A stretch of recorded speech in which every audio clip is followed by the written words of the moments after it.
Ambassador, as we talk about a swift response, perhaps in a matter of days, the Wall Street Journal editorial board weighed in on it, suggesting this.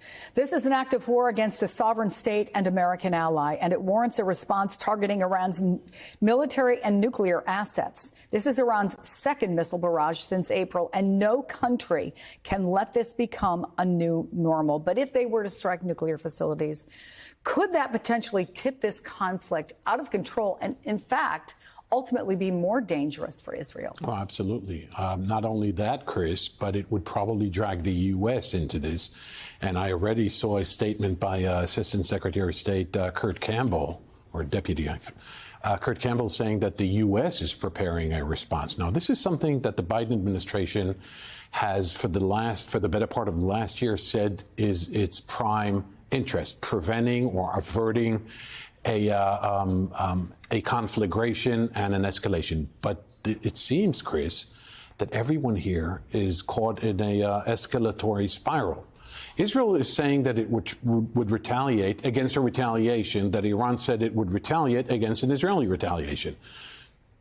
Where does it end? Where does it end? Number one. Number two, what are the political goals? What do you hope to achieve by that? Or are we going to devastate each other? And 2-3 months down the road, we're going to find ourselves in the same place. Now, I know the U.S. is trying to prevent that. But the U.S. until now, to be honest, has been very unsuccessful in doing that. Just a few days ago, if you recall, and I'm sure you do, the U.S. was proudly bragging that a 21-day ceasefire in Lebanon is imminent. Well, it's not. So you heard Raf talk about quite difficult conversations that are going to be going on between the U.S. and Israel. Yeah. You know what you've been inside these conversations before. So take us inside what you imagine they're like right now. Well, President Biden is pissed, for lack of a better and more elegant word, with Prime Minister Netanyahu. He's been disappointed and disillusioned by his constant, what the Americans called, deceit and manipulation for the better part of the last year. It was about the employment of force and certain munitions in Gaza. It was about the operation in Rafah. It was Israel's defiance and refusal to engage the U.S. in a post-war Gaza framework.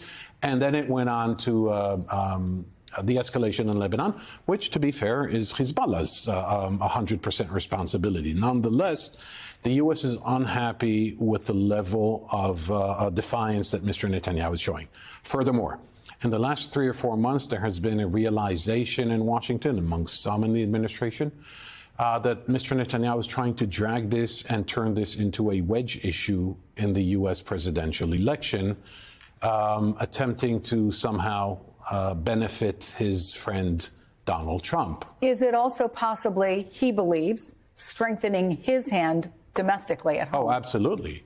The farther he gets away from October 7th, the calamity and the debacle of October 7th, 2023, he feels better. You have to understand, I know we don't have time to develop this as it warrants, Chris, but in Netanyahu's mind, there is some kind of a parallel universe and a parallel narrative in which this is not about Hamas attacking on October 7th, but this is a civilizational war, what he calls a 360-degree encirclement of Israel that puts it in existential threat. This is Iran and the West Bank and Hamas and in Gaza and Hezbollah in Lebanon and militias in Iraq and militias in Syria and the Houthis in southwest Yemen. For him, of course, it serves his political survival instincts and interests.